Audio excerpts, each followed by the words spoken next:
December 19th meeting of the Woodstock Town Board to order, and as it is our business meeting, we stand to pledge.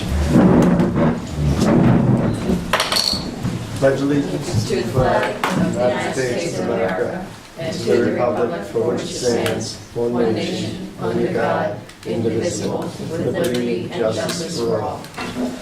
Play ball.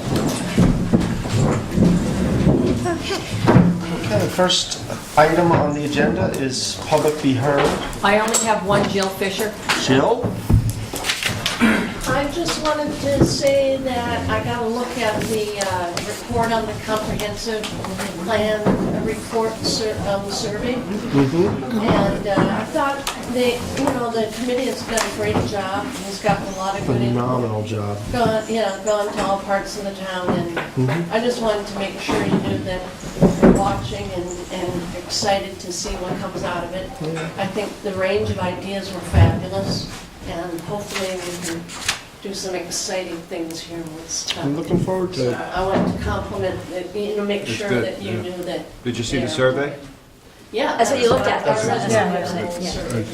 Yeah, we're pleased with Laura and I are on the committee. We're both very pleased with what's been going on. We're finishing up part one. We're moving into part two. There's 4 parts in all. And it's working out beautifully. We're getting a lot of response, and I'm really happy with it. Yeah, we appreciate the community input, like your input now, and we'll have another public meeting. The next one I think will be in the spring, but definitely everybody's input, between the plan committee, who I think Kathy and I are both delighted with the committee itself and the members, but also we're delighted with everybody who's come out, the subject matter experts who've spoken to the committee, and the people who've come to the community meetings. So it's our plan. It's our plan, and it's thanks to us. So thank you for your feedback, but thank you to everybody that provides input. Thank you. Thank you, Jill. So a couple of announcements. One, I just want to remind the papers and the public that we, at the end of the year, we are seeking some volunteers for a couple of our boards. I know there's a vacancy on the Como Stewardship Committee.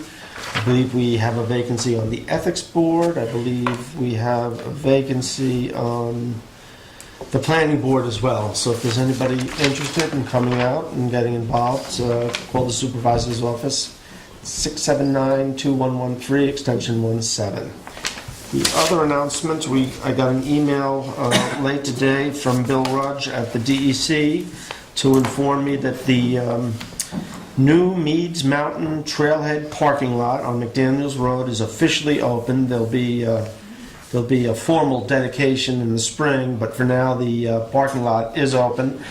They created a new trail system from that lot that'll take you through the woods. There's a short loop, I think, that goes around Magic Meadow, and then there's a longer loop that'll take you up to the existing trail. So if you're up there and looking for parking, if you head down the hill a little bit on McDaniels, you'll find some parking. Has it been signed? I don't know if the signage is up yet. I'm pretty sure that it is because he said it's officially opened, but I haven't. He didn't mention. I'll take a look. Okay. He didn't mention signage, and but I know that they have talked about some. So Could I make an announcement? board announcements at the end of the meeting. So we'll hop right over to presentations now. Okay. Councilman Hepner. Thank you, Supervisor. Welcome all. Get out of the way. Let me just get situated here. What we're doing tonight... Actually, if I could just take 1 second, Richard. Let me get started at least. Yeah, I'm not even going to let you get started. I wanted to remind folks, we've talked about this before, and I think, sorry, Bill, but the paper did get it wrong a little bit. The committee is not making draft resolutions tonight or anything like that. What we're going to hear tonight is some proposals on directions the town board might consider going. So the process is going to be, we'll have this conversation tonight, and then over the next several weeks or so, the board will discuss and digest and consider public input, and hopefully come down with some agreement on a direction. Then I would ask that Mr. Hepner and the rest of the committee continue to work to fine-tune the direction, to come up with the necessary proposals that we'll need to do to achieve these. So nothing's in stone right now. This is a conversation. The conversation of the next couple of weeks will be the direction we're headed. So with that, Councilman Hepner. That was my opening. Well, reiterate. Well, now you have less to say. Yeah, no, that's basically it. We're going to look at options tonight. We're not here to have one side pitted against the other. We're just going to, this is the start of the process involving the public, involving the board. And this is all about the new shared economy. And, things like Uber and Airbnb. In fact, this morning I saw one, there's a new one out. You can get rid of your closet now because you can Yes. rent clothes. My wife wants me to look into it. For you or for her? For me. So we're, the genie's it's out of the bottle. And short-term rentals, you might hear me say STRs. That's the same thing as short-term rentals. We tried to, Bill reminded us last week, we're trying to stay away from just saying Airbnb because there's a number of these things. And it's here, and it's a reality. And what we're trying to look at here, and what the committee's been trying to weigh and come up with, is striking a balance where STRs can exist on one hand, but when we think down the road, what's the housing opportunities here in Woodstock for seniors, for young people, for new families, and those types of things. So we're not taking sides, like I said. We're just here to share information, share the ideas we've come up with, and move on. Let me just thank, though, the members of the committee who've been working on this the last couple of months with me. Ed Sanders, Ed couldn't make it tonight. Ed's sort of the James Madison of the zoning law.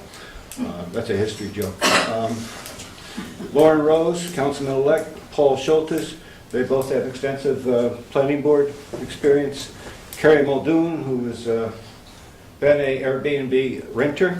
Lori Ibbelsacker, who's of course in real estate. Host. Huh? A host, correct. What did I say? Rent. Oh, renter? Well, she rents too. She goes around. She gets around.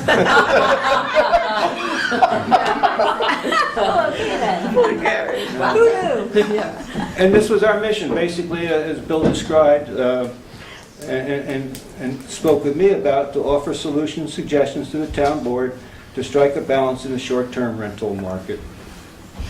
Is it needed? We mentioned the recent survey done by the Comprehensive Planning Committee. And according to the survey that came back, 74% of the community think it's either very important or moderately important to Woodstockers. And 27% think it's either of low importance or not important at all. So obviously this is on people's minds. This is something whose time has come for us. Woodstock's not alone in this. We are a little bit behind, but towns across Catskills, across New York State, across the country are looking into this. I should have mentioned too, when I was mentioning the members, we talked to Airbnb a few times, talked to their lawyers. They sent us materials which helped us out getting through some of this stuff. So they've been involved in this as well. So what's the definition of STRs, or short term? Typically, the definition that is used around the country these days by most towns is a rental lasting less than 30 days. Okay? Short-term rentals. According to statistics that Airbnb gave us, this is just Airbnb, there are presently 250 active rentals in Woodstock. Now this does not include, as you know, there's other sites, VRBO, Home Away. Some people list just on one site, some people list on multiple sites. So to try to get a real handle on the number is taking some time here. Suffice it to say, there's more than 250 units being rented in Woodstock.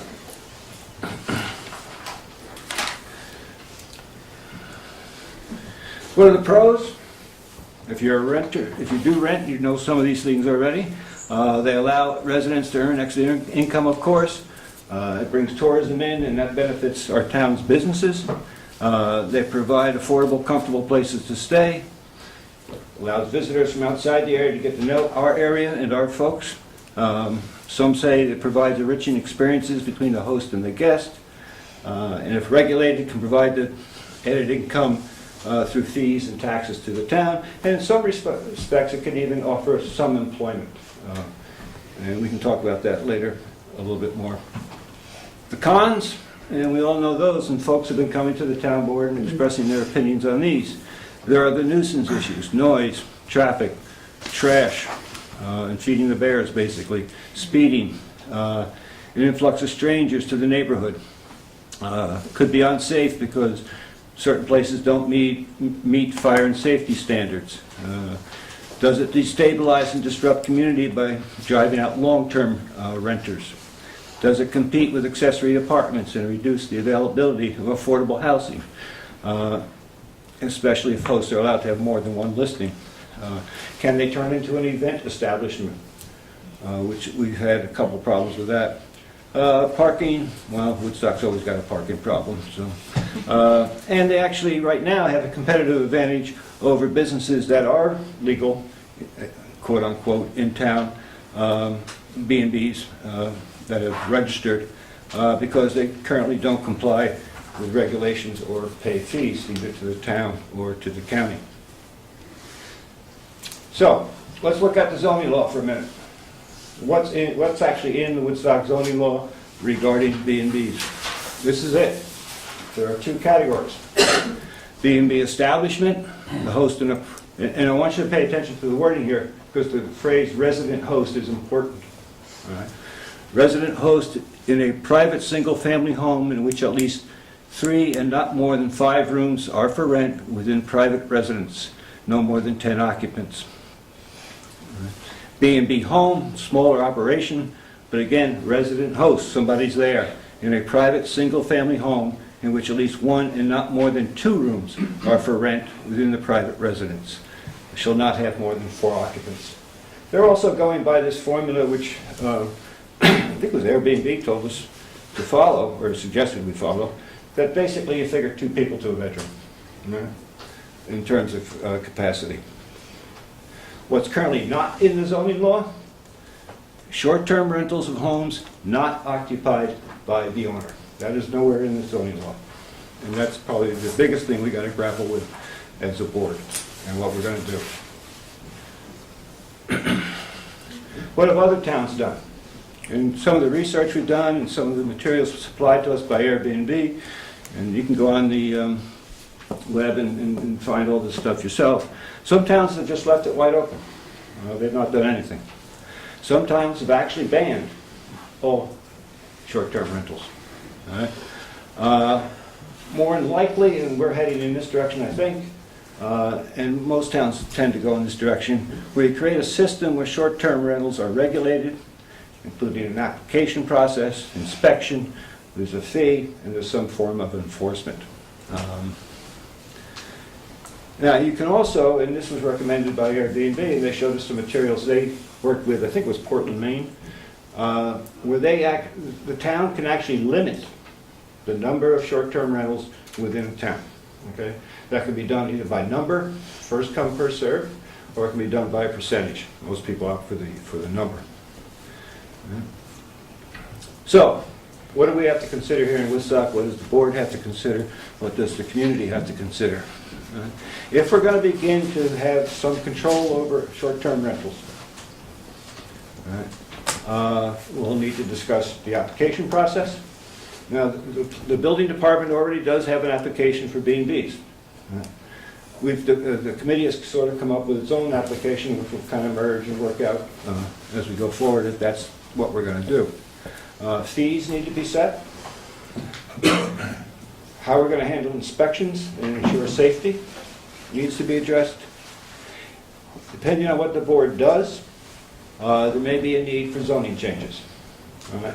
And that's a process that has to work with the planning board and takes a little bit of time.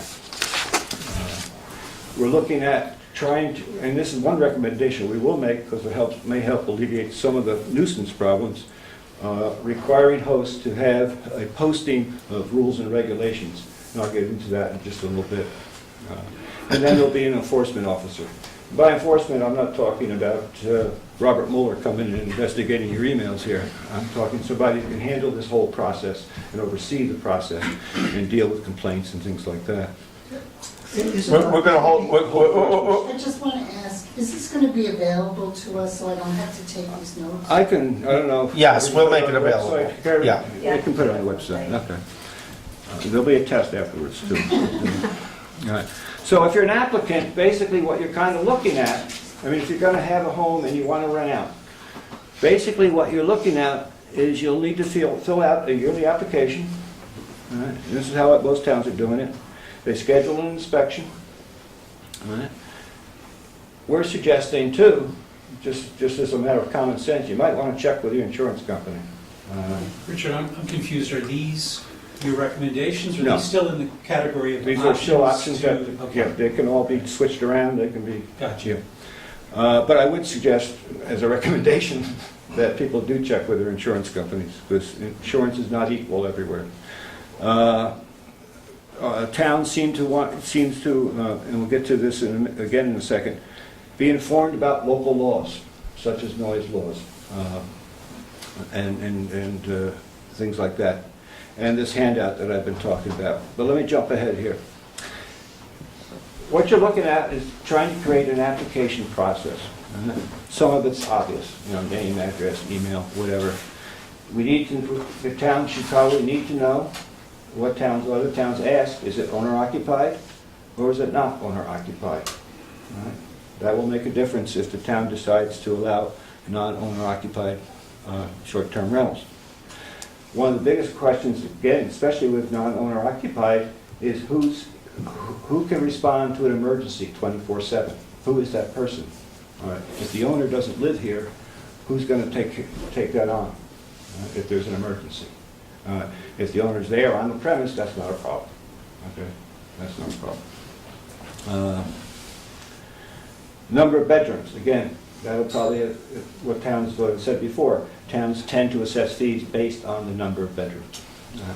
Sometimes they also allow for a pull-out couch or something, so if there's only one bedroom, there'd be 2 people, but there's a pull-out couch, so the maximum would be 3. What's the parking availability? Towns don't take kindly to cars parking on the lawns and, and that type of thing, so that would be a question you might want to address. What Airbnb has suggested to us, and what they found works effectively, because this gets back to enforcement and figuring out who's legal, who's not. If you're paying the fee and you've done all your things and you're all legal, and the person down the street isn't, how do we know? What Airbnb actually suggested is that every time somebody registers to rent out a unit, that a registration number is assigned. That registration number then would appear on every ad you place online. Okay?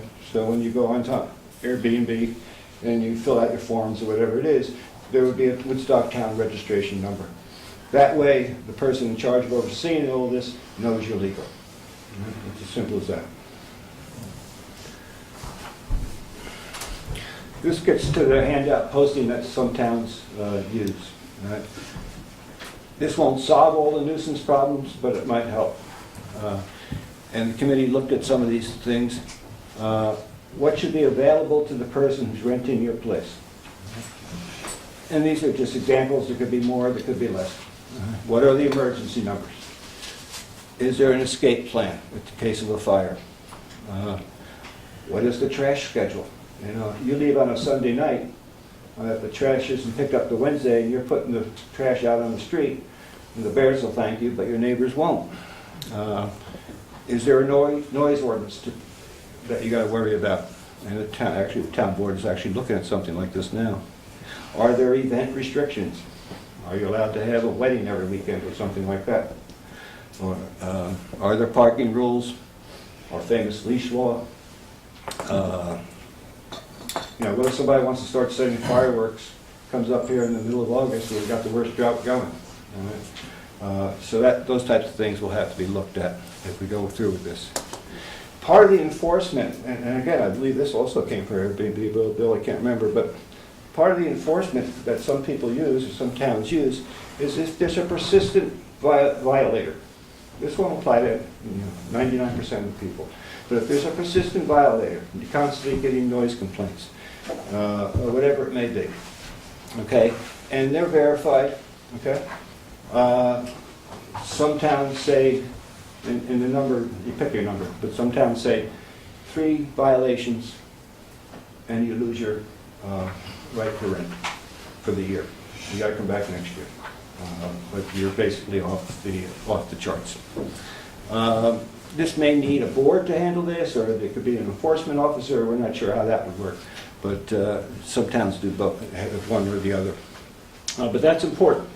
That's the way we can handle persistent noise complaints, persistent problems with trash, and any other violation of town law if it continues. Because if you're renting out to 10 people, okay, and you live in New York City and you're not sure what's going on in your house, things can get out of control, and that impacts the neighborhood, impacts the community, impacts your neighbors.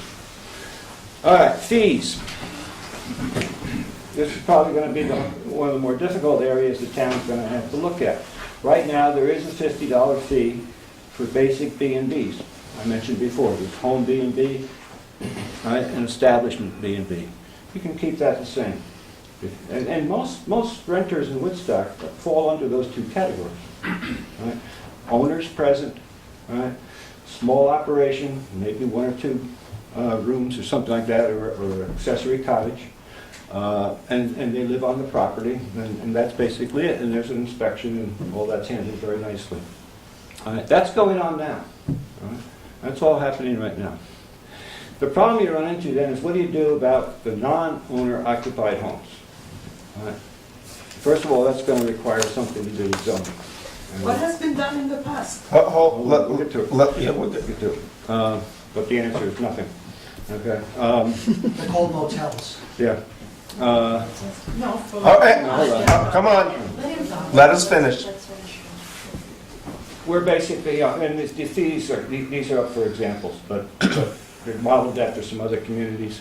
If the town decides to go ahead and permit non-owner occupied short-term rentals, there has to be, we believe, a greater charge, simply because they put more of a burden on the town. And if possible, they could, the higher the fees, maybe we can even out some of the rentals. Some of the rentals may not go that route, and they might be better suited for long-term rentals. The fees are important also because rather than raising taxes and hiring somebody to do all this, they would help pay for the person who's going to oversee this, or an enforcement officer. Right?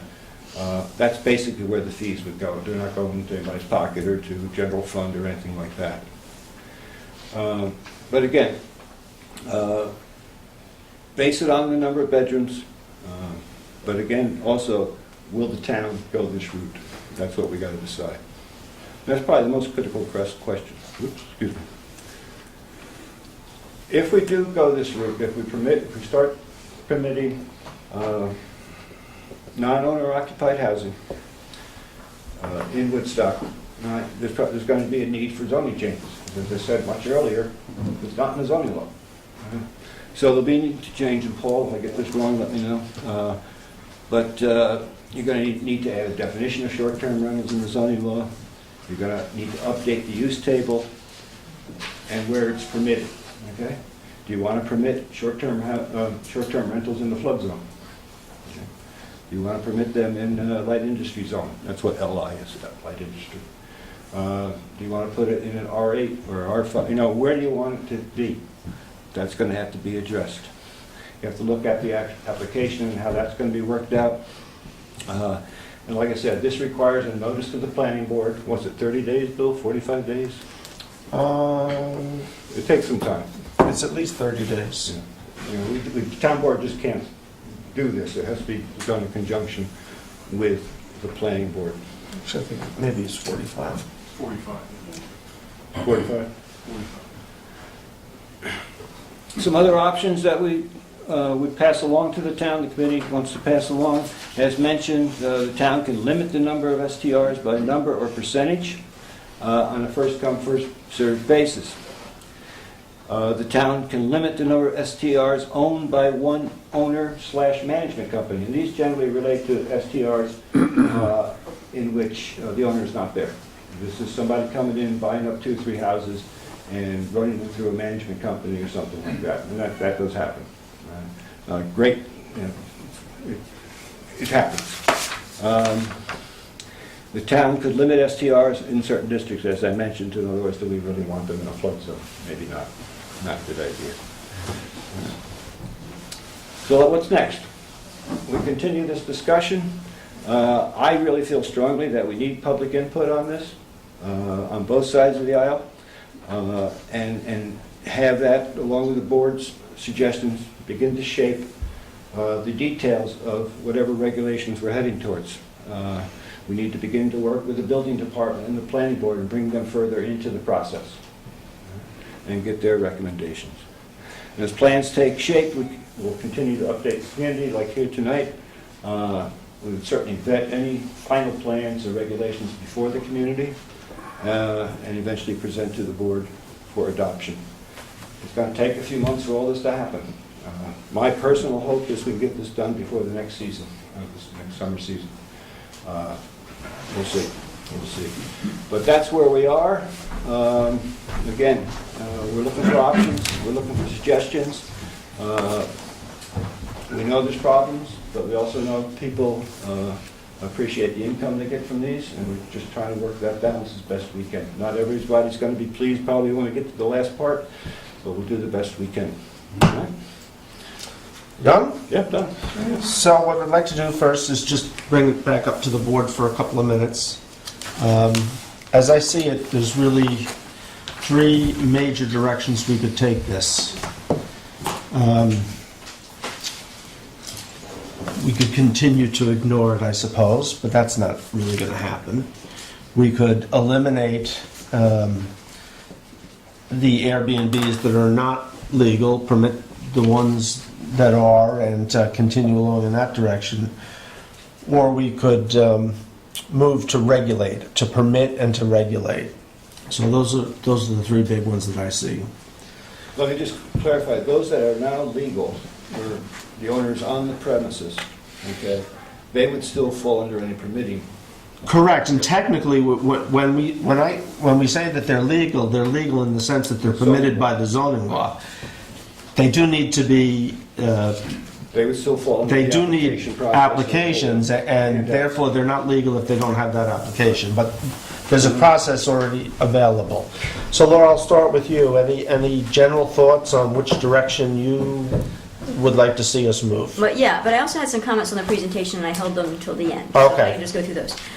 So the first point I wanted to make is I know there's a county tie-in. Like when you say we may have fees, the county would probably have fees too. So County is looking at, they haven't gotten their act together quite yet, Taxes. county bed tax. Right. Which So is, so which one. is 2%. So if we. Some people aren't, Yeah, some are, some aren't. Yeah. Okay. So that's just a point. but that's in addition to any fees we would charge. That's the point. Yeah. I had a question on the page with the occupancy numbers. Does that exclude the owners? Like if you have 1 or 2 bedrooms, Yes. 4, that excludes the owners, right? That's for the, okay, that's good to know. The required handout page, my pet peeves, because I do have an Airbnb next to me, and the things that I'm always doing with the guests is telling them to get off my property because there's no, there ought to be a copy. Part of what has to be posted is a copy of the property boundary so people know where they can be. Some people was walking up to Rotron. I said, that's private property. Oh, we thought we could go anywhere. They can't. So that's one of the things that should be posted. And also signage to get to the house, because before I personally paid for signs saying this number is this way, that number is that way, people were at my door, knocking on my door. So they have to have signage to get to the property. So those are my 2 notes of what's required that they make available is the property line and the signage. And I was curious about your fees page where the per room was higher for more bedrooms. Is it $50 a bedroom Or is it really, your page said if you have 3 bedrooms, $150, 2 bedrooms is $100 per room? Well, that's a recommend. Well, you said per room. It looked like you were paying more per room if you had more bedrooms, Yeah. because the number said... You are. Okay, all right, I just want to confirm that. Okay, back to the options in I my mean, thought. that's a general principle, whether it's $50 or whatever it is, but that's the general principle. Right, okay. So back to the options, I'm in favor of permit and regulate. I think ignores a bad idea. I think eliminates a bad idea, because the pros and cons, right? You get all the pros or all the cons if you do one or the other. If you permit and regulate, you can solve the cons and get the benefit of the pros. So I'm definitely in favor of permit and regulate. Okay. And when we talk about that, all those finer details, is at least have as to far work as, out. there's We have to going to be a work lot out. of working out. Sure, but that's my choice. Okay. Kathy? I'm definitely in favor of permit and regulate and enforce. I think Oh, there you go, yes. there's a lot of things that are happening that people are not following our noise ordinances and things like that. So we have to enforce, we have to regulate, and we have to permit.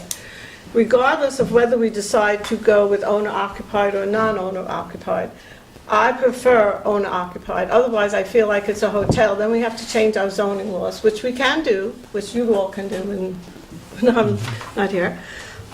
But that's a whole other major thing to do. I think if we're going to stay with our current zoning laws, we should allow owner-occupied, we should regulate it, permit, and enforce it. I have a question about, this is for single-family homes. What about accessory apartments? What are they considered? Are they considered part of a single-family home? I believe so. That Is that how it works? Guest houses and... on the same property. They can be, yeah.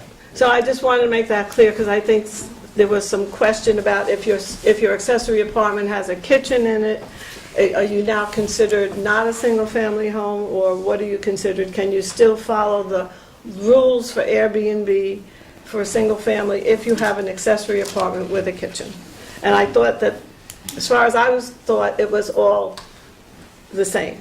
So that was one other thing I wanted to bring up. You know, what if we really start to change the zoning laws and allow people who do not live in their, you know, are just buying up 2 or 3 houses, I really think that's going to change the complexion of the community. And I don't want to see that happen. I'd rather see the people who live here, who want to live here and need some extra money, have an option to do that without turning us into a big rental market for whomever decides to come to Woodstock. Okay. So that's basically... So you want to stay the way we are and not legalize? Well, Basically, I want it to be permitted, regulated, enforced, but not legalize But- somebody buying 3 houses and turning them into Airbnbs. But right now, there's a process to have a B&B Yeah, and rent out when it's owner-occupied. yes. That's all on the books. You are not in favor of moving forward with legalizing non-owner-occupied houses. You know, I just wanted to... I'd rather not, Okay. you know, especially when I think of somebody coming in and buying up 3, 4 houses. We all know there are people out there with a lot of money who could do that. And There's a then, middle ground. right, there's a middle ground where, Yes. you know, somebody buys 1 house and they use it occasionally and they want to do it and have somebody caretake. Well, you know, maybe there's that's where it gets where you have to really write specifically what we're going to allow, what's going to be put into the zoning law. We're going to allow, you know, somebody to come in and buy 10 houses and rent them all out and have a caretaker. I'd rather not. That disturbs the whole community. It disturbs all our volunteers. It disturbs, you know, what it means to live in this community when you have that one person buying up 5, 10 houses. I don't want to see that at all. And Richard did mention that it was possible for us to limit the number Yeah, of... so yes, I'm up for a middle ground. If we want to allow someone to buy 1 house, or at most 2, I mean, to do that, and they come up sometimes and they're part of the community, but I prefer that it's basically a smaller thing, owner-occupied, and don't turn us into a rental town. Okay. Thank you, Kathy. You're welcome. Jay? Yes, first of all, I want to thank Richard for making a very, very nice presentation. The entire Yes, committee. thank you. Oh, yes, Richard. thank you. Very I'm nice. sorry. I'm resigning from the board now. I thought it was me who was leaving the board. I'm very interested in proceeding in investigating this whole area. The two prime areas that concern me is, number one, the parking, the growth of the town and its parking limitations and subsequent traffic limitations. I think we have to consider whatever we do within that problem. And the other one is within the area of clean water. I hope next month or as soon as possible to present the work of the water protection work that we've done with the committee. And presumably we're going to be having more people in the town, whether they're temporary or longer than temporary, is less important than being able to keep our water clean. That's an absolute must. And more people mean the possibility and the need for protection of our aquifer. And so basically I'm fully in favor of this process going ahead, and for me at least, keeping in mind the two areas of water protection and population protection in the village. Councilman Hapner?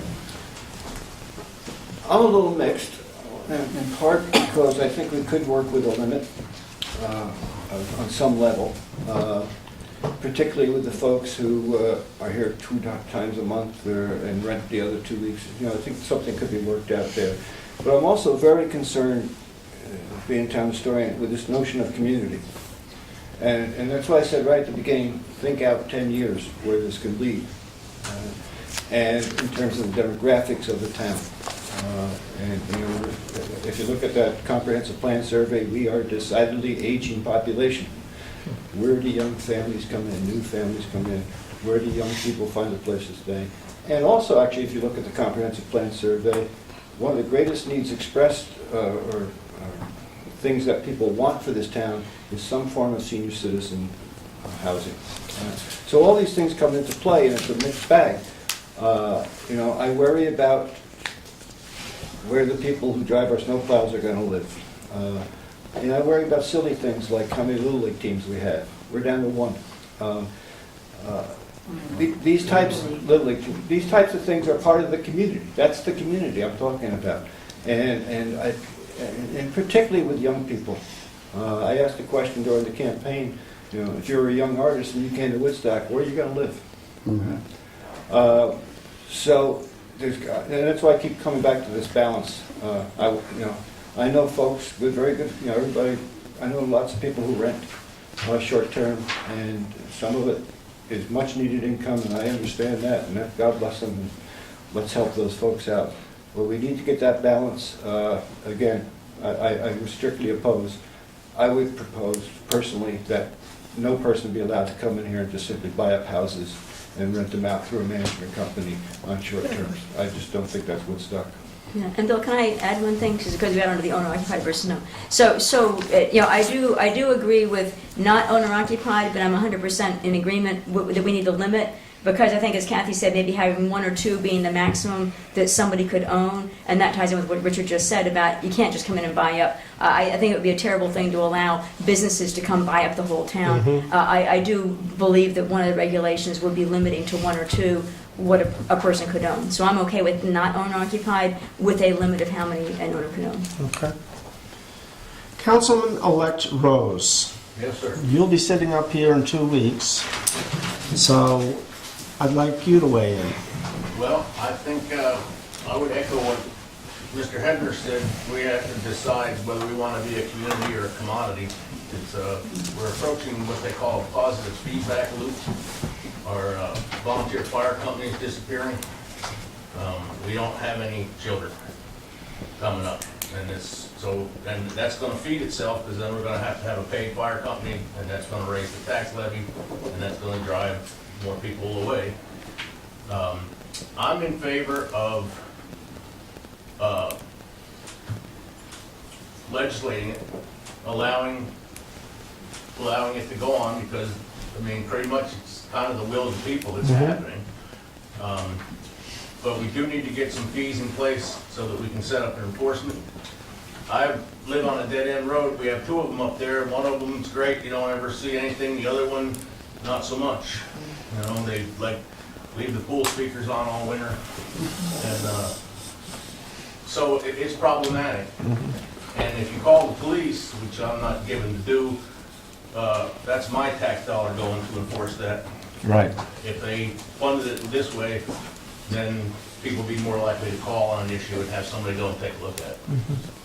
So I'm in favor of keeping it going, but legislating it. By the way, the fire vote would have went. So, I agree with the majority of the board. I don't see how we put the genie back in the bottle, and I don't know that we necessarily would want to, but I am total agreement that we need to legislate them, to permit them, and to regulate them, and possibly limit them. I like a lot of the concepts that the committee has brought forward.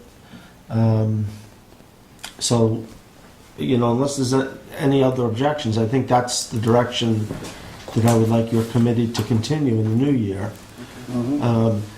Now, what I'd like to do, now that the board has spoken, first I want to hear from any of the folks who were on the committee who might want to address that. So, Laura, you have your hand up first. Yeah. I would like to address it. I'm Oriel Wasaker. I am on the committee. I volunteered for it. One of the things, I'm a realtor, and I am very active in a lot of organizations in Woodstock. My grandparents were here. I don't need to do that history. But I know as a child coming here every summer, most Woodstock filled up in the summer. There was the Maverick. There was the Playhouse. Woodstock was a summer destination for many, many years. And houses stayed empty during the winter, or up until the new economy, the Airbnb economy, what we can call it. There were 8-month rentals, 6-month rentals. I've actually just done personally 2 or 3, at least 3, winter rentals, where people are going away for the winter and somebody's taking their house. So that's not a 12-month rental, but that has historically been a part of this town forever. STRs are not the beginning of it. The other thing I think is really important. I mean, I don't know about the Little League. I'd like to see more Little League. I don't know how it is in the rest of the country, but what I know is that most people who are buying and doing short-term rentals are young couples, many with children, or 2 children, or 1 on the way, many who anticipate being able to, because of the new economy, making this the place where their children grow up. And who is our new community? Who is going to be the next? You know, I don't know if volunteerism is still alive and well in the world today. I don't think that's a Woodstock problem. I think it's a different kind of a problem. But I know that the people that are living here now, that are buying houses, by and large, are 30 to 45. And they are the ones that are going to take the reins as they either have more time or are able to stay here 7 days a week instead of 3 or 4 days a week. Okay, I'm going to stop you there. That's all. And just limit everybody to 2 minutes first, just to get around. So Carrie and Paul, you're good, Paul? Carrie, any comments? You The good? only thing I would say is that I was opposed, and I did use the Airbnb platform.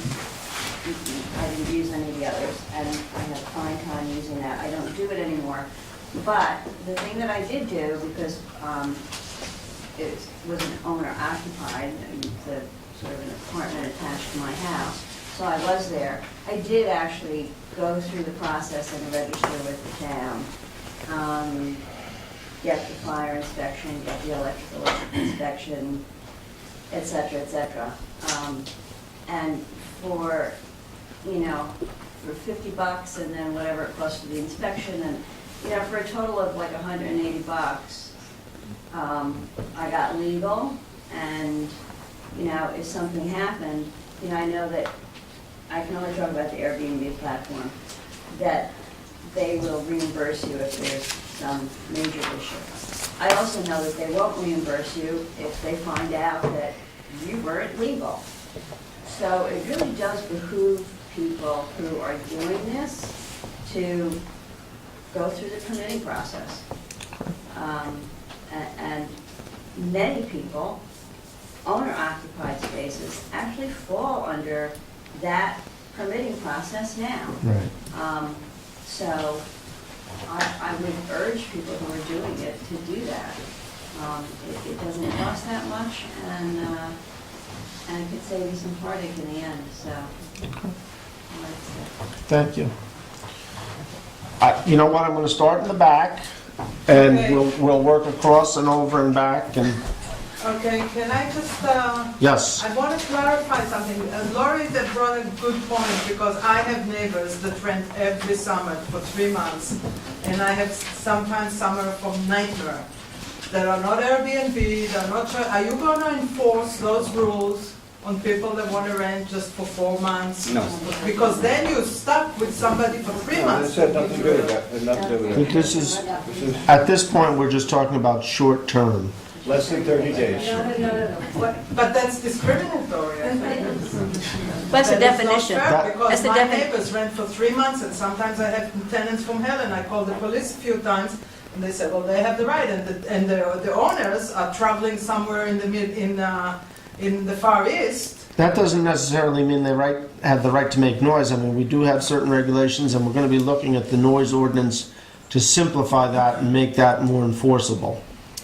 So, Yeah, but that's, if it's for rentals, that should include everybody. okay, well, right now, it's short term. Sir? Yeah, so I just want to encourage the board to really define what owner-occupied means, because we are on our property, and we have rentals there, and it is a matter of responding to an emergency. We are there, our house is there to respond to any emergencies. So I feel like we're kind of owner-occupied. You may be. So, yeah. Nobody's, So I just, that, and then, because we don't want, we've also been here in this community for 20 years. So, we feel like we're part of the community, and we didn't go out and gobble up homes. Right. We just kind of, came into this situation, so we are, feel like we're part right. of the community. I will say, though, to be totally legal, you should be permitted. There is the process that Gary, So I wasn't even aware of that. okay, that's So- fine. We're not, Actually, a lot of people aren't. Yeah, so. Paul? Yeah, I think the confusion, and Kathy brought it up, the accessory apartment. An accessory apartment cannot be a bed and breakfast. A bed and breakfast has to be in the primary dwelling. Okay, so if you have separate structures outside of your principal house, those are detached accessory apartments. And you can, under the law, you'd be able to have those, but right now, they're not legal to rent. But you can have an accessory apartment that is You can have an attached. accessory apartment for long term, Yeah. but it can't act as a bed and breakfast. But there's a big difference between bed and breakfast and short-term rentals. Okay, well, you know what? We're not going to go back and forth. Paul has the floor. I understand that, but the point is that accessory apartments are separate. They're an accessory use to the principal structure. Okay, so they're not a bed and breakfast. The definition under a bed and breakfast is that it takes place in the principal dwelling. Right. Okay, so if you have a bed and breakfast, an accessory apartment can't be accessory to a bed and breakfast. It can only be accessory to a principal structure. But these You are- can't have both. But these are things that are all on the table. No, that's the law right No, now. no, yeah, they're on the table. That's the law right now. You can either have a bed and breakfast establishment or a home. And Richard, something we forgot to put in there, an establishment, when it's more than 3 rooms, requires a special use permit. Yeah, So well, that's not just, I thank you for bringing that That's up. not just going to get an operating permit from the building inspector. That's coming before the planning board. If you have a certain number of rooms, even in a bed and breakfast as it exists right now under our law, we've never seen any of the planning board, but required to come for a special use permit. No, So you're Kathy, right, right now, if you have an accessory apartment, you couldn't really rent it as a short-term rental. Well, I don't, But but that's all I'm saying, if someone does, you really A can't. detached accessory apartment. But that's all part of what we need to do with the zoning law if we decide to go that route. Right. And also, you mentioned the special use permits, and that's something that we could also think about, the burden that would place on everybody. I'm not sure we could withstand it, but that's a route we could go. Yeah, okay. I just want to follow up with Paul, since he's very knowledgeable about the zoning law. I thought we were going. Yeah, What Richard just said is very important. For the okay, hold that thought, because this gentleman's had his hand up for... I just wanted to build on this owner-occupied concept. If we go the owner-occupied route in regulation, does that mean that the owner is in residence at the time the place is being rented? Or does that mean that somebody who lives in the house every other weekend for 2 days and then rents it out all the rest of the No, time? he has to have a presence. How about a surrogate, if they have somebody who checks in to look at it, is that You have to be present. Well, living in that building or in the... It has to be your residence, yes. one thing that some towns do, and that we could consider, I'm not saying we should or we shouldn't, but some towns do permit, It's an option, it's an yeah. option. Yeah. You could have somebody that's responsible for that. In other words, the problem is 24/7. Yes. Who do we call? Who can be there in 5 minutes, 10 minutes if there's a fire or something like that? That's the important thing. So it doesn't have to be the owner, but an owner's surrogate. Some towns do it that way too. And that's a possibility, that one of the conditions that we would place on for non-owner occupied residence is that there has to be a local person available in case of emergency.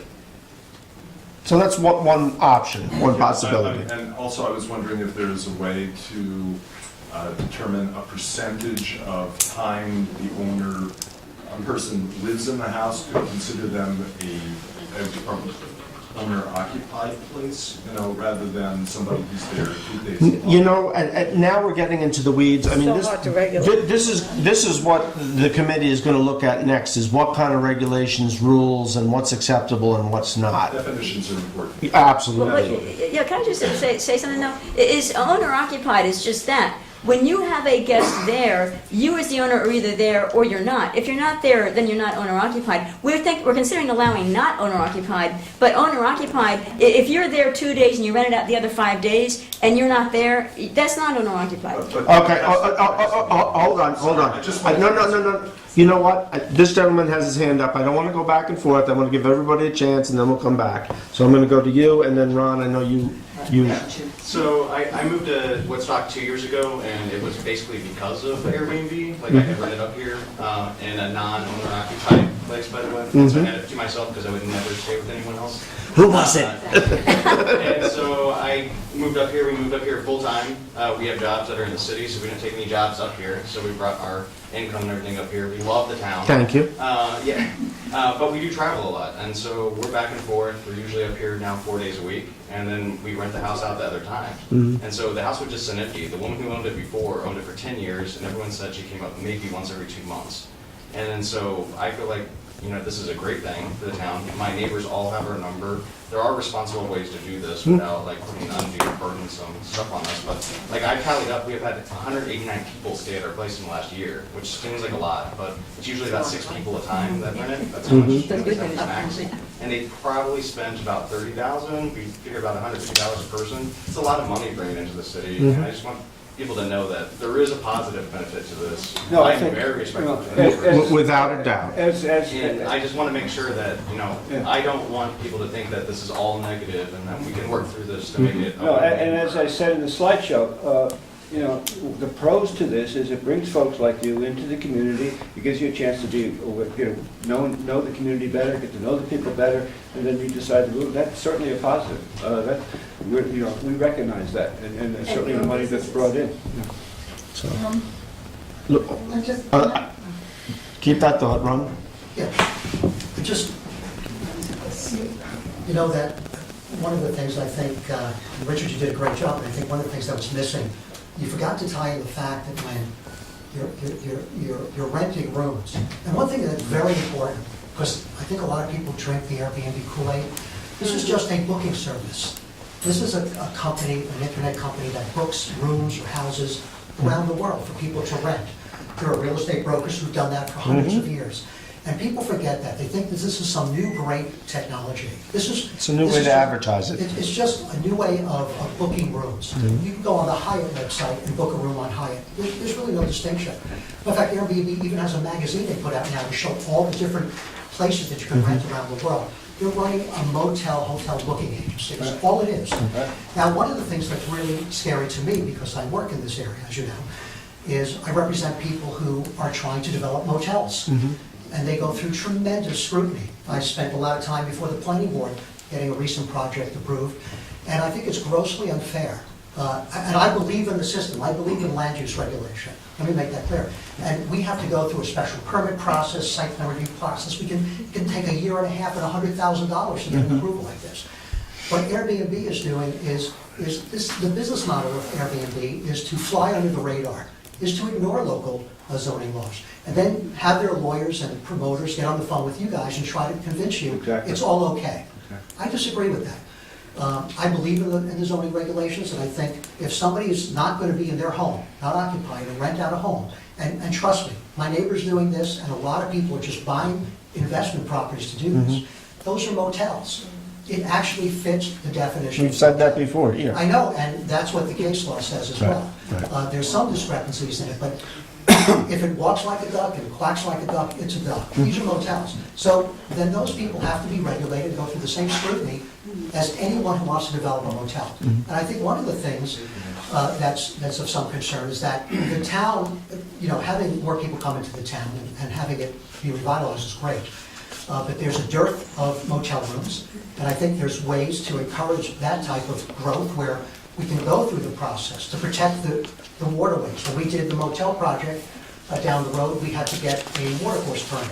Went through a lot of scrutiny. That's all good, because it's a regulatory process that really helps everybody react.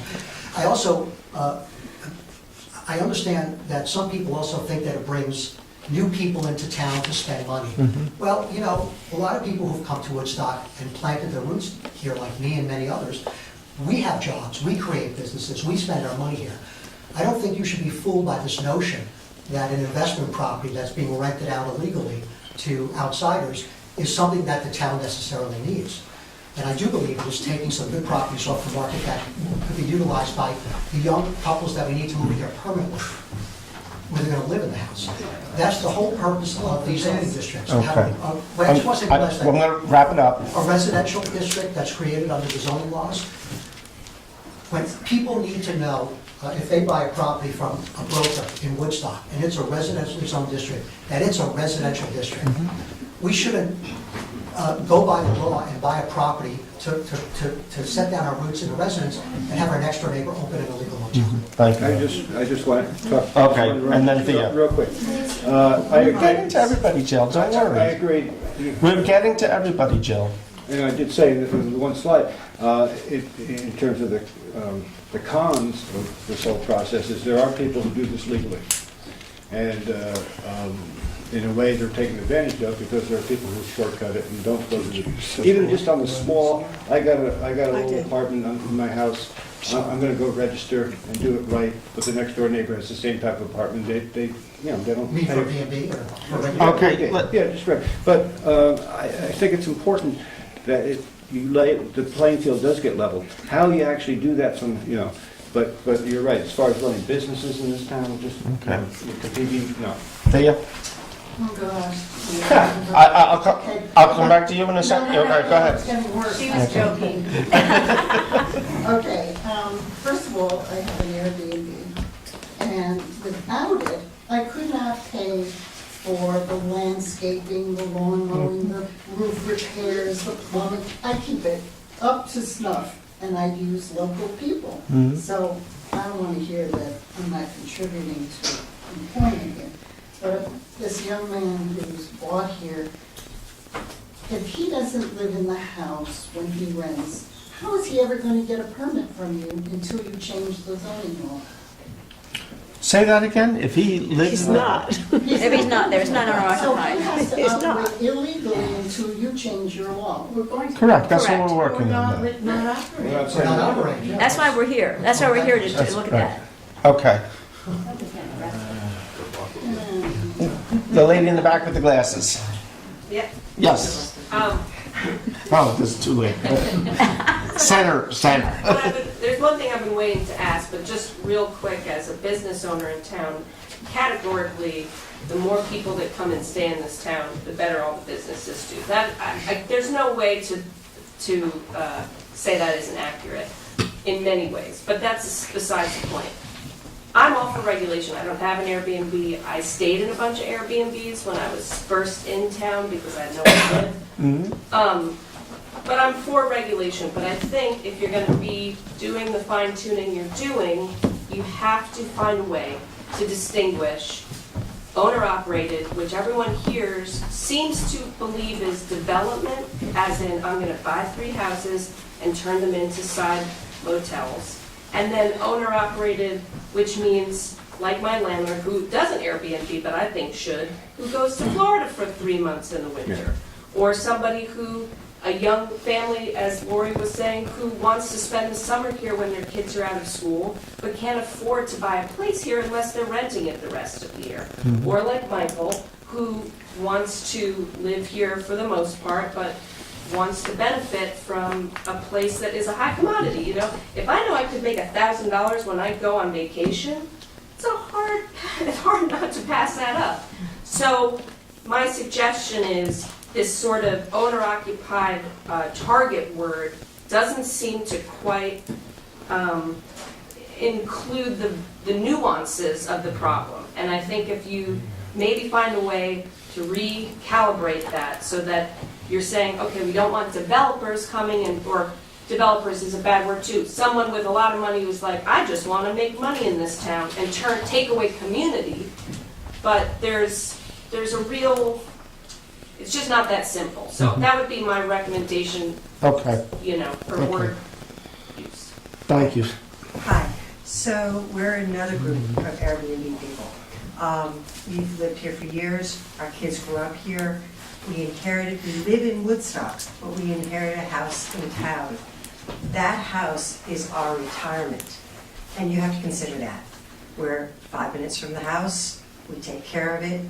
We have the right insurance. We do everything proper. Ellen has inspected it. So we're doing everything right, but we're not owner-occupied. We're not out in Manhattan. We're doing the right thing. So I think you have to consider that too. We will. Megan Green, yes? Yeah. I just wanted to ask you if you were aware, I don't know about the other online platforms, but I do know that Airbnb has a process whereby if the owner cannot be occupied, cannot be there all the time, or has to be away, that they can co-host with another experienced host who will act as the manager and troubleshooter while that person is away. And there's a Interesting. process for doing that. Okay, thank you. Paul? And then, I think Ron made an interesting point about the fees and so on, that it's kind of like the way that's legislated at this point. But I think that the introduction of computers has just changed the way people are thinking about things. The sharing economy exists because people can afford it, and because it's smaller amounts of money, and I do think it's done wonderful things for the town. I do think also there's a danger in not having people growing up in the town, buying a house in the town, staying in the town, their kids being in the town, and that I understand the first responder issue very, very clearly. And I think it might be an interesting thing for Airbnb to consider, and for Airbnb people to consider, that what if, God forbid, there was a terrible disaster here? What if there was a kind of an agreement with all the Airbnb people, the town is flooded, nobody's coming on vacation, let's use the available real estate for emergency housing. And maybe there's some kind of statutory payment for that, which is, something. okay, thank you. Anybody who hasn't spoken yet? Hi, I'm Nancy Kagan. I'm local. I raised my children here for the past 25 years. I've owned a number of houses in the area. I do currently rent short-term in the summer an ancillary apartment where I am on the premises. And I do use Airbnb when I travel. So I kind of feel like I see a lot of different sides of it. And I think, as everybody has said, it's a very complicated problem, but I don't think it's insurmountable. I think we can figure out a way to make it work where the town does not have problems from the Airbnb that can be solved.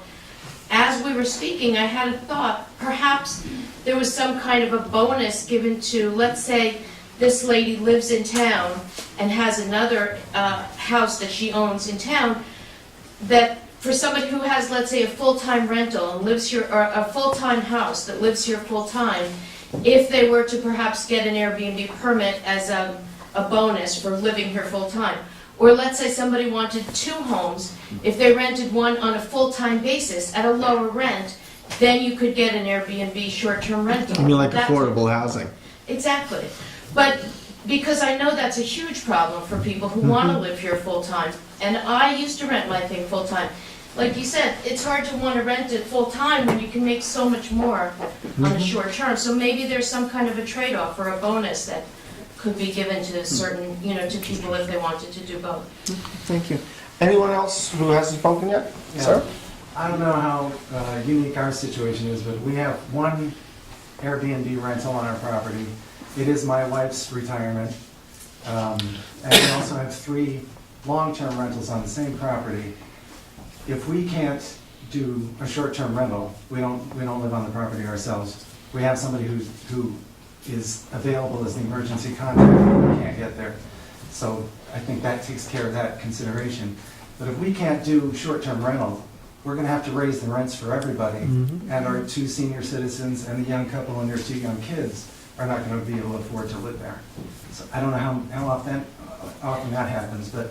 And then the other issue is we are not a motel. We establish relationships with the people who come to our place. We meet them all. We provide them with some food, but we don't cook for them. And we know these people. We know who they are. They're not just checking into a motel and having a completely anonymous relationship with people. So there's some thoughts. Thank you. Anyone? Jill? I think that there are many hotels that have relationships with repeat customers too. I would just make a couple suggestions. I do think we need a limit on the number of these in town. I agree. I would hate to think that 10% of our housing stock is in this category that's just turning over. So I would be all for that. I don't know if anyone's looked at saying, gee, and I like the idea of owner-occupied Airbnbs. I've used them all over. Whenever I've traveled, we stay at Airbnbs, and that one of the wonderful things is meeting people who live there, who can tell you about the neighborhood and all of that. So I think that's a real positive in terms of Woodstock and people getting to know Woodstock and artists and all. But I think the problem for me is seeing neighbors' houses have these continual turnovers. If you just have a limit on how many people, I mean, let's say it's not owner-occupied at this, saying, okay, 3 in any given season, perhaps, through a summer, 3 times. You mean 3 rentals? 3 different rentals, and not every single weekend a different person. That is really what is so disturbing to neighborhoods, is to have continual turnover, and that's where it starts to feel like you're not in a residential neighborhood, you're in a commercial. I know some of the communities that the regulations that we looked at, they have set limits on the number of days per year that you could rent them. Okay. Duff? Yeah, I'd like to second what you just said pretty much. I mean, I think there's a big difference between being able to stay somewhere that's affordable and giving people who live there some deserved extra income that's good for everybody here. There's a difference between that and just people with deep pockets using Woodstock real estate because it's got the Woodstock name. It's just a cash cow. And it creates tremendous upheaval in the whole flavor and the whole character of a road, a neighborhood, and the town at large. So I understand that it's a complicated issue. There are complexities here, but I do worry very, very much about what I've been hearing a lot of tonight in considering, seriously considering non-owner occupied houses. There are complexities, and I've heard them, but that is, to me, a slippery slope. And I can see Woodstock, slipping from its having become something of a bedroom community post 9/11 to what can become just a really an empty thing, an Airbnb community, just a place for people to make money off of real estate. Okay. Anybody else who hasn't spoken? No. Carrie? Oh, I'll go, and then Carrie. Just wanted to say, I don't have Airbnb or anything. We have them around us. We have a neighbor right next door does it. She's not an owner occupant. They live in the city, But we have zero problems with it. Most of the people come there. They come over. They're all really nice people. I know you can get bad eggs anywhere. I mean, we have more trouble with a neighbor until she moved. She moved here from New Jersey, bought a $700,000 house and decided, she wanted to be a drummer. And she'd sit on her deck banging the stupid bongo drum until 1 o'clock in the morning. And it wasn't an Airbnb. So We should have had him you're run going to get bad eggs in anything you do, but in general, if you want Woodstock to be a tourist town, that's all they promote, Peace signs and tie-dye. They want everybody to come. Well, where do you want them to stay? We can't have motels. I don't think that, I don't care about a motel, but I mean, you want people to come here, spend money, and then go to Kingston or Sorgeties. You can do that, yeah. That makes no sense. Right. There's a lot of fine lines with it. A balance. And noise, I mean, really, I don't know how many noise complaints you get from an Airbnb view. We've never had any, but we got to sit on our porch in the summer and listen to the Bear restaurant banging away or something else. I mean, and what's to say a full-time homeowner isn't going to have a party as noisy and blare away? You're going to regulate all that? And what about, you're talking about Airbnb, what about second homeowners? They come up on the weekend, they own the home, they're not renting it out, but I've heard, 75% in town now? How does that work with all this community and raising kids and all that? Are you going to stop people from buying a home up here and then just use it on the weekend? Right. There's a lot of fine material to work with. I'll be brief because I know you want to wrap this up. I'm just going to take off my committee hat for a second and talk as a past host. Ron, I have to disagree with you greatly in terms of, that Airbnb is just, booking rooms. It's a business. There's no doubt. Airbnb is a business. But it gave me, somebody who's not a hotelier, the ability to get greatly needed income for some period of time. And in terms of impact, environmental impact, I'm sorry, there's a huge difference between a standalone home that is built for 6 people to be in it versus the environmental impact of building a motel. Those are greatly different things. What is the difference between having 6 people rent a house and use all those facilities versus the family being there? None. It's the same environmental impact. So I completely disagree with saying that homes that are rented through whatever platform have the same sort of environmental impact that a motel or a hotel does. Absolutely not true. Okay. Let me respond since she addressed it. I'll let you respond, and then Jill and Lori. I think, Harry, that's completely Okay. incorrect. So I think that's incorrect because I think you have to understand what the definition of motel is. It's based on the use, not necessarily the intensity of the use. And so, for example, we have a, project going on now where there are 8 cabins that are less densely located together than the adjacent residential community. So in other words, we have our project is next to a street that has much more densely populated homes. So you can have a motel can be something like small lodges on a very large piece of property. And individually, each one of those produce much less environmental impact than just a regular residential home. I think there's a myth, and you see that a lot in a lot of small towns up here, that somehow a residence should be outside of the regulatory scheme. That's not the case at all. If a residential structure is being used for a commercial purpose, it should be regulated just like any other commercial building. I think that's just mythology, and I think it's something. Well, and the board is, from what I've heard, taking a stand to do some And regulating. by the way, I'm not opposed to use a B&B. I think what's happening is people are attaching this concept of this particular use to the term Airbnb. We've always had B&Bs in Woodstock and all over the country, and they're great. These are owner-occupied homes where people rent out rooms to temporary visitors.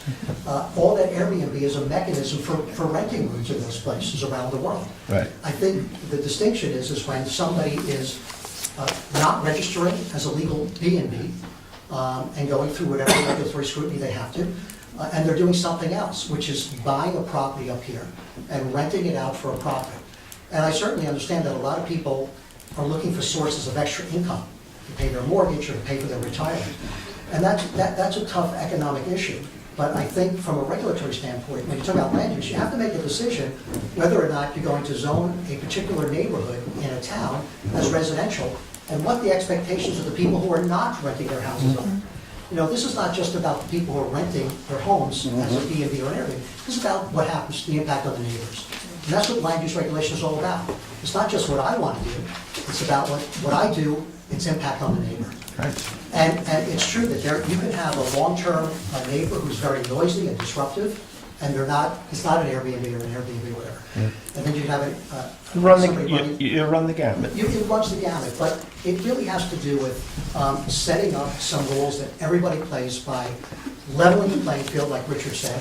And if you're going to keep a very low threshold for somebody to really convert their residential property into a commercial motel operation, then you have to lower the bar also for people who are going to come up and try to develop. I resent that a little bit. Nobody's talking about lowering the bar at this point. I'm saying that if the bar is down here now, you have to equal the bar for people who are going to come up and let's say develop some type of a legal motel use. Well, I would disagree a little with you because you can have different levels of the bar for different intensities. I disagree. Okay, we can disagree. Jill, and then Paul. You good? Paul? And then Lori. No, go ahead, that's okay. Lori? The only other thing I wanted to add is that these younger people who are using the houses for their sanity, to get away from the city, to be here in the country, and not just Woodstock, but in the environs, are also building wonderful businesses and community amongst themselves, probably because they're of a similar age. But there is a lot of new shops, new stores, new restaurants. This is not being done by people that have been living here for a long time. It's new energy. And it just is, the world has changed a little bit, that's all. But I think there's a contribution. Okay, thank you. Paul? Yeah, maybe seems to have come up the number of units and the fairness of a hotel, motels. Maybe, Richard, we should look into when we get back together, similar to the bed and breakfast. There's an operating permit, but there's no special use permit till you get to a number of bedrooms.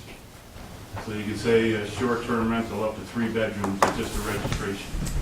Over 3 bedrooms maybe requires a special use permit. Yeah.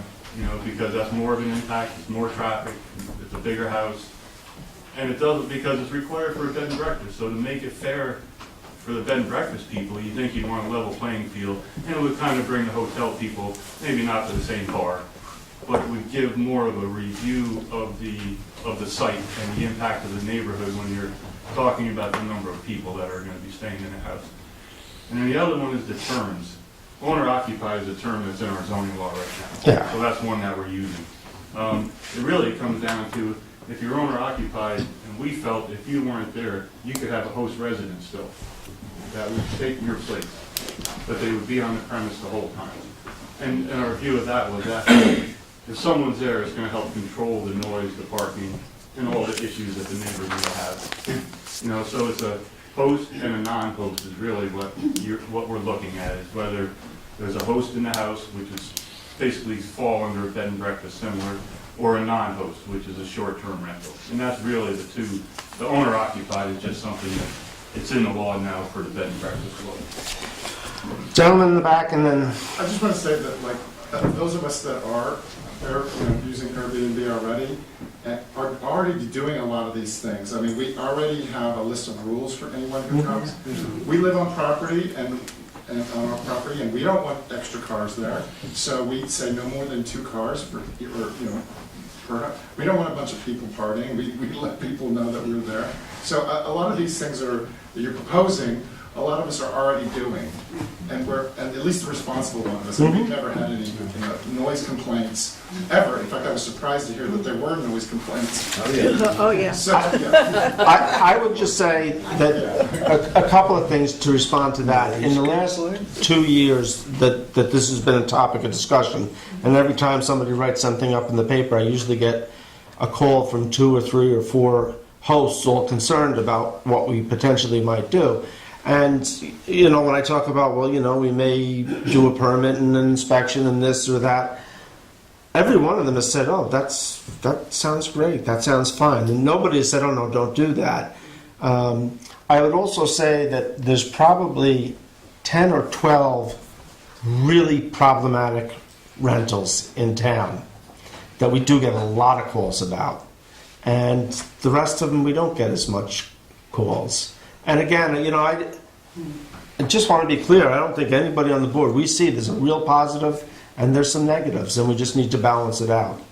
So, no, wait a second, this lady first. You didn't get, you go. Okay. Right, and then you go. So, I guess my 2 cents, I've only lived here for less than 2 years, but I fell in love with Woodstock, and I opened up a business in town the last 7 months.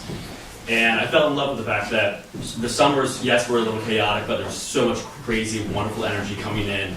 And then after the summer, frankly, it was lovely because everybody was gone. And now, unfortunately, as a business owner, I'm also contending with that. That's Everyone's gone. So I put my thumbs all day, but I know the summer will be back.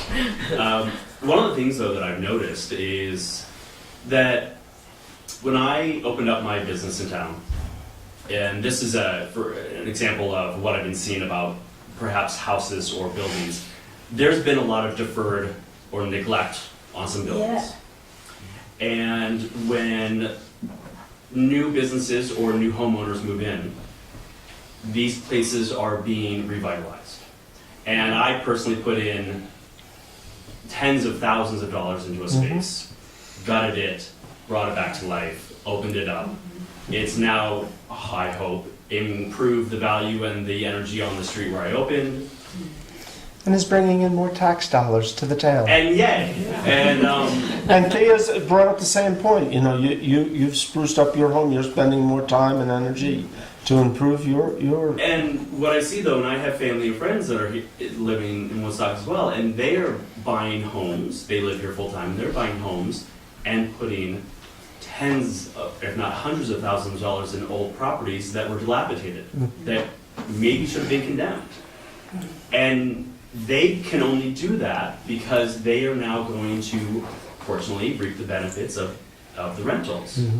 They, yes, are residents of Woodstock, but they won't be owner-occupied. But, so what's the trade-off? Do we, now that I'm a member of the community, do we, and I'd say we, regulate these so tightly that we allow the old businesses or the old structures to continue to be run down and say, let the status quo be, and then we lose, then that building catches on fire, that building breaks down, that building whatever. And it's the whole cycle. So I see a lot of rebirth, rejuvenation. Hopefully, we will all learn to cohabitate together and figure out a middle ground, but it's got to be so careful and how we regulate and how we can't stop progression. And there's nothing wrong with progression. I don't think that that's the intention here. Well, I hope, yes, but that could be the side effect. I mean, because listen, the easy out would be just to say leave the law as is and that you're all illegal. Yeah. So, and that... Is that you, Paul? Maybe. I don't want to beat a dead horse, but just to, I get in because it trouble was for saying that. brought up, the owner occupied. I think it's, terminology aside, I think my concern is that if the person has to be on premise, that sounds unrealistic for the sort of examples I gave earlier, such as people who want to stay here all summer but won't the winter, or a snowbird, or whatever the case may be.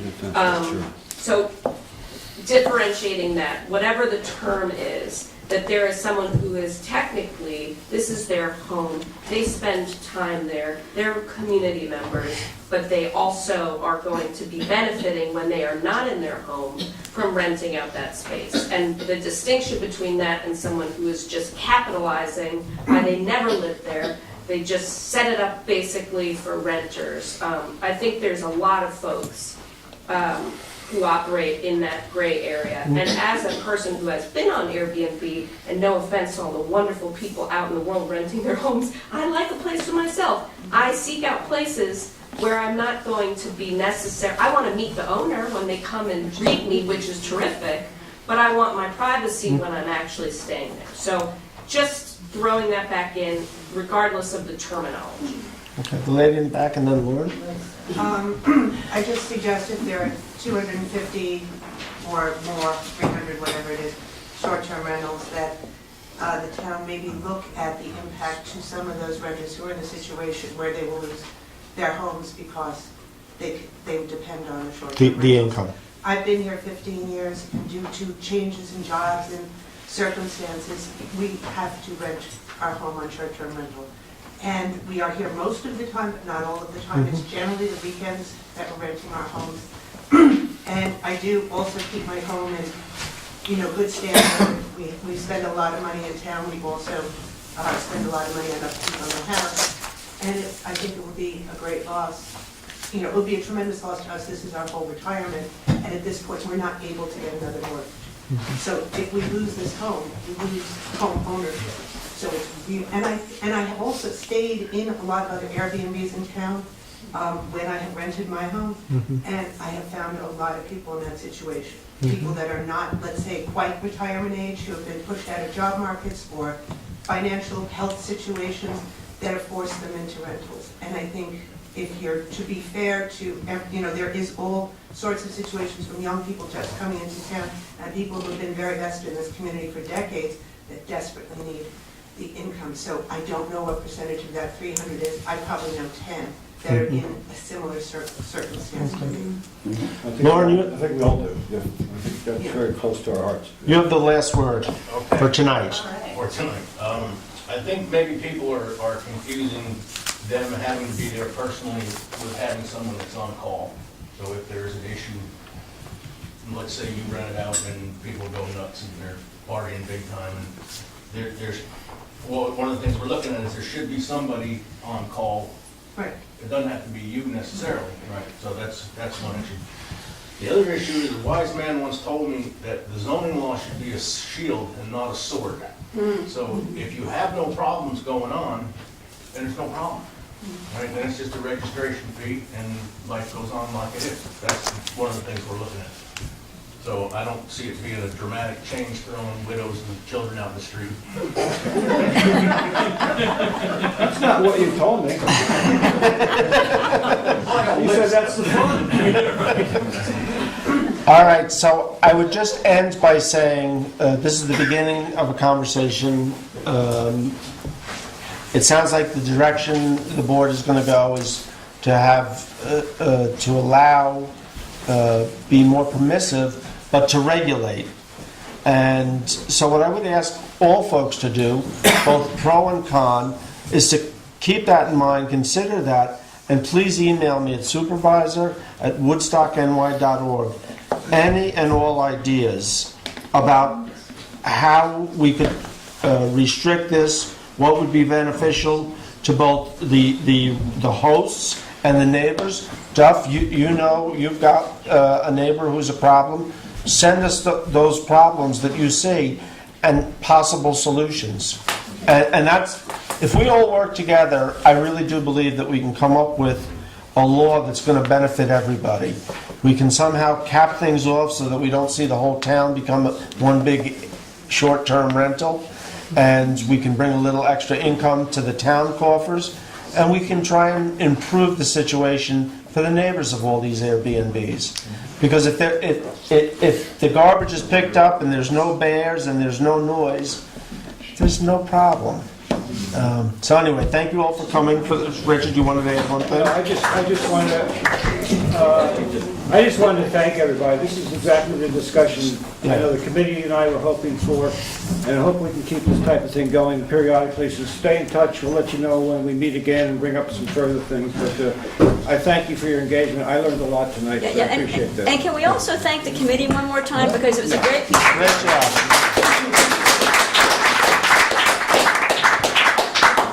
So to the committee, I hope you will all continue on. Paul, Lori, Lauren, Mr. Hafner, you don't have a choice. You're not done. Let's just put it that way. Not done. Your committee meeting? I will disseminate to the entire board. Originally, they weren't. I don't know what. Both the committee and the rest of the grade to a full committee, then we would be.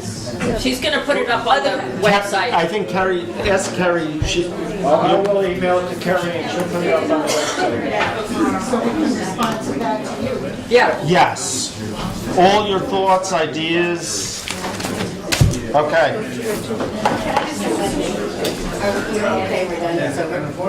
No, now we have We still have town board. Did you want to say something before the meeting? We just talked about authors or the people buying a home property, but you didn't talk about all the 30 to 45-year-olds that are couples, whether they're straight or gay, that are buying homes and have children, or are, that are using it personally and renting it out. What do you mean we didn't talk about it? Well, just now when you summarize. I left a lot out. Yeah, but anyway, that was a really good meeting. Thank you.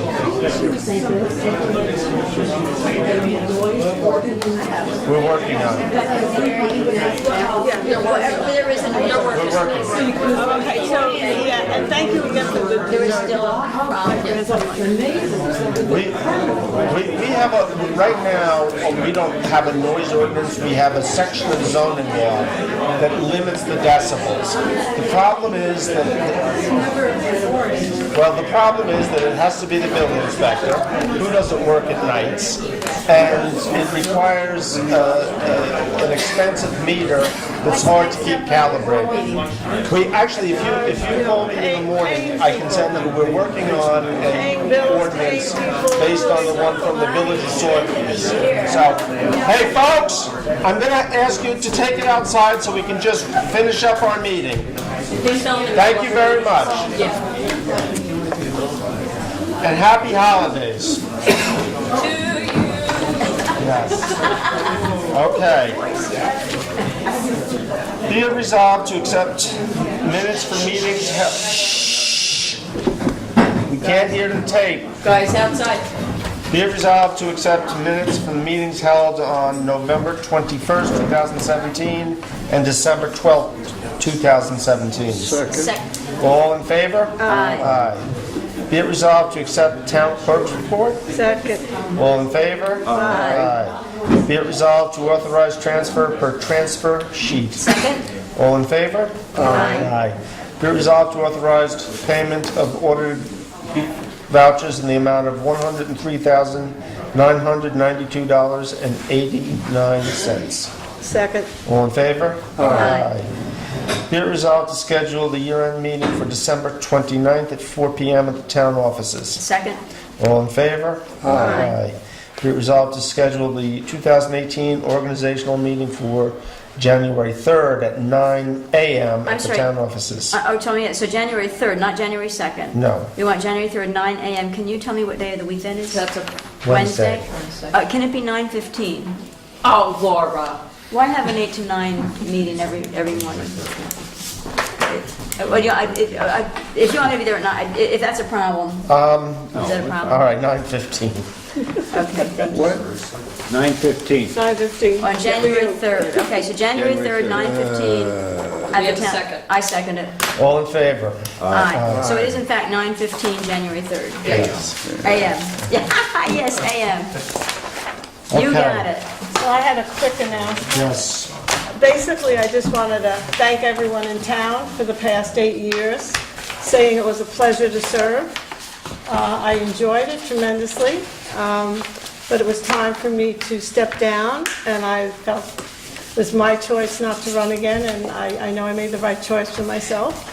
But I really want to thank everyone. It's really been a pleasure. I've had ups and downs. I was really fortunate to work with 3 amazing supervisors. Jeff Moran, Jeremy, and now Bill. Thank you. And I've gotten so much done with the help of all the people on the board. And Jeremy did say something once that working with us was some of the best boards he's ever worked with. And I think as a result, we've seen a lot get done. So I want to just thank everyone for that. And my real joy was the community center, which Bill helped me with constantly. And I'm so glad that that is done and finished, except I probably will be still doing the bricks. Oh, no, there you go. no probably about it. Yeah, so I just wanted to thank everyone. It's been a really great 8 years, and I'm happy to move on with my own life, and I'm happy that I did this, and it's been a pleasure. You'll be at the year-end meeting? I'll be at one more meeting, Yes. December 29th. 9th at 4 before p.m. And I feel very confident that Lauren will probably be funnier than I am when he's sitting there.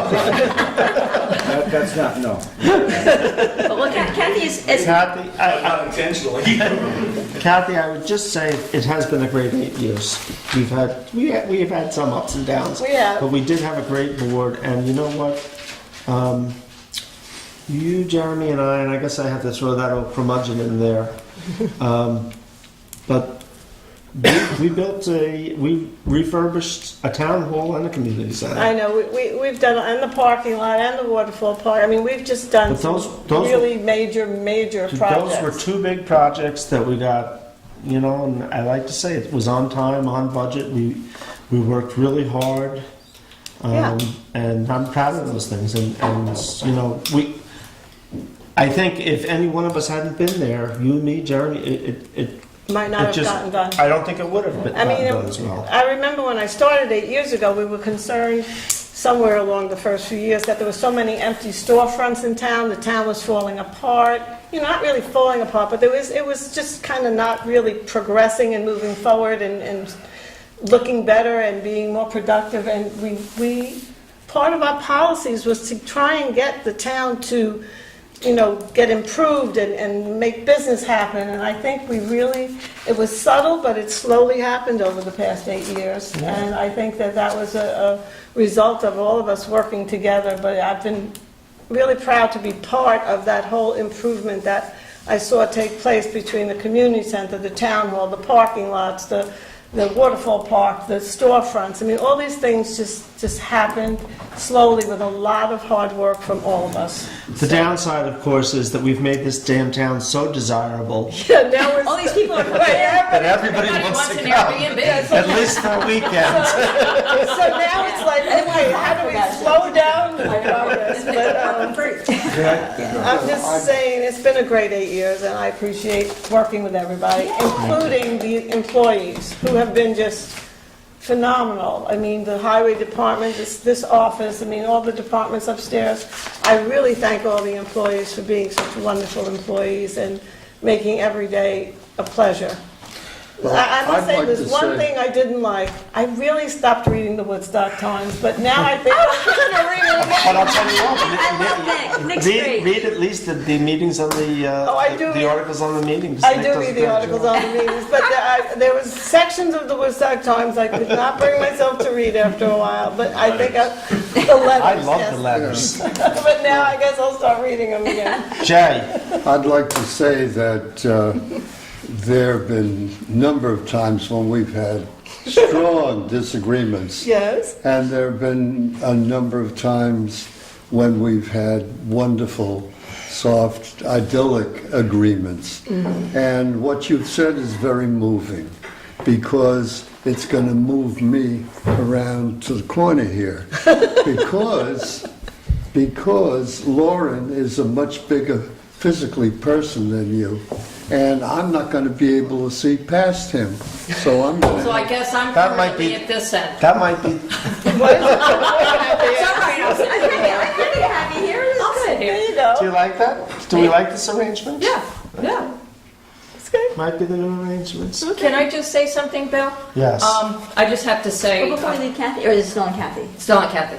Okay. Still on Kathy. Still on me, huh? Well, it's with the town board. I've been town clerk for 14 years, headed in my 15th year, and I know that Jeremy, it took him a long time, from 2000 to God knows 2007, to start getting some of these projects moved forward, from the cell tower to Rupco, to the highway garage, to the town hall, to the parking lot, to the community center.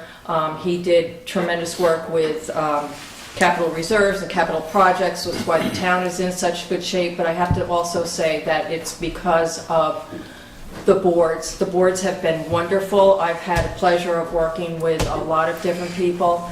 Hate to see them go, because I'm always nervous about who's coming in next. And if we can keep headed in the right direction. But I have total faith in I have total faith in Lauren. But Kathy, I am going to be sad to see you go. But I know being a grandma, I'm only just a grandma of one, and it's unbelievable. And I'll tell you, if I could afford to leave, I'd be gone too. In fact, my grandson, I want to mention my grandson Gavin's at my house tonight, and Watching?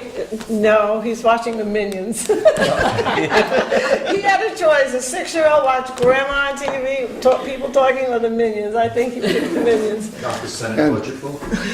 Anyways, I'm anxious to get home, actually. And Jackie, you left out one very important process that Jeremy did, that we've completed, the aquifer protection. Yeah, that's right. Yes, thank you. Keeping our water clean. And you had a huge part in that, Jay, and I thank you for that also. But you're not leaving. We're not. No, I have 2 more years. Are all you people running for re-election already? Not me. Just to show you how far this town has come. Because of all the From work where? you've done. From a historical perspective, the last time we had a discussion like this with zoning laws, and I'm thinking back to the late 60s and 70s, with all the hippies and the young people coming in, and this board was debating not short-term rentals at $400 a night, but can you put up a teepee, can you put up a meditation tower? I remember that. Put that in historical perspective and Yes. see where the town has come. So when are you announcing to run for the 19th congressional district? I don't know what I'm going to do. Hold on, next. Laura's got the I just floor. wanted to take a turn. Yeah, I want to say, as my time as deputy supervisor and on the town board, it's been a pleasure to work hand in hand with Kathy, and we're working hand in hand on the comp plan, which Yes. we're looking forward to Kathy, because we have great momentum with the comp plan, so I will look forward to continuing to work with Kathy on the comp plan. But it certainly has been a total pleasure to be serving on the board with Kathy, and with the rest of the board, oh, by the way, but certainly with Kathy for the Thank last you. Yes, I years. will be staying on the Kathy comp has plan. assured me she will be seeing the comp plan to fruition. Oh, and I am deputy supervisor at the present moment, but I will be resigning before the new year so that a new deputy can be appointed. Probably the next meeting, I'll resign so that you have a couple of days to, or maybe that meeting, to appoint a new deputy. Okay, excellent. But it's great working with you as deputy this year. So, Move to adjourn? second. All in favor? Aye. Oh, thank you, Bill.